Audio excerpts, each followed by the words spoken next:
نحمدہ ونصلی علی رسولہ الکریم، اما بعد۔ سیدنا فاروق اعظم رضی اللہ تعالیٰ عنہ کی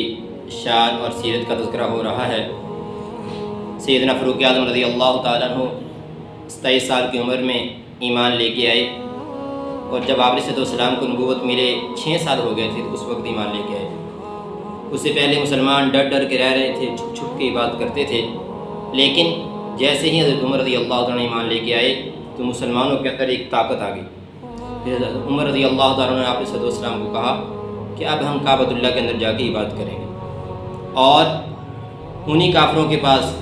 جن سے ہو کے آئے تھے، جنہوں نے بھیجا تھا حضرت عمر کو قتل کرنے کے لیے آپ علیہ السلام کو، حضرت عمر ان کے پاس گئے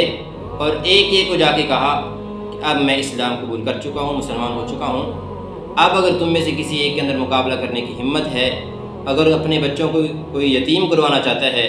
کوئی عورت بیوہ ہونا چاہتی ہے، کوئی جو ہے اپنے خاوند کو کھونا چاہتا ہے،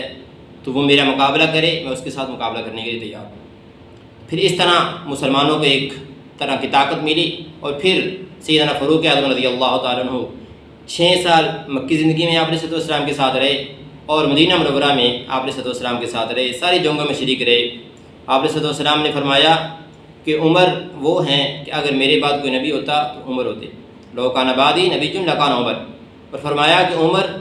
وہ ہیں کہ جن کی زبان پر اور دل پر اللہ تعالیٰ نے حق کو جاری کر دیا ہے، اور عمر وہ ہیں کہ جس راستے سے عمر گزرتے ہیں شیطان اس راستے کو تبدیل کر لیتا ہے۔ اور فرمایا کہ عمر جنتی ہے۔ آپ علیہ السلام نے 10 صحابہ کا تذکرہ کیا کہ 10 مبشرہ ہیں،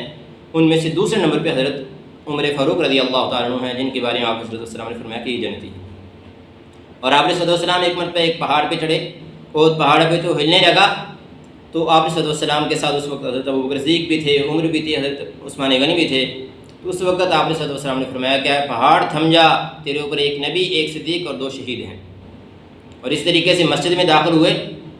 تو دائیں طرف حضرت ابوبکر صدیق تھے، بائیں طرف حضرت عمر فاروق تھے۔ آپ علیہ السلام نے حضرت ابوبکر صدیق کا ہاتھ بھی پکڑا، حضرت عمر کا ہاتھ بھی پکڑا،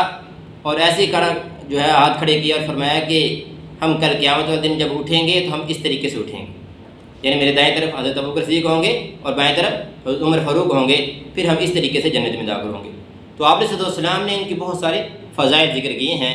اللہ تعالیٰ سے دعا ہے کہ اللہ تعالیٰ ہمیں ان فضائل کو سامنے رکھ کے ان کی عظمت اور ان کی عزت کو، ان کا خیال کرنے کی توفیق عطا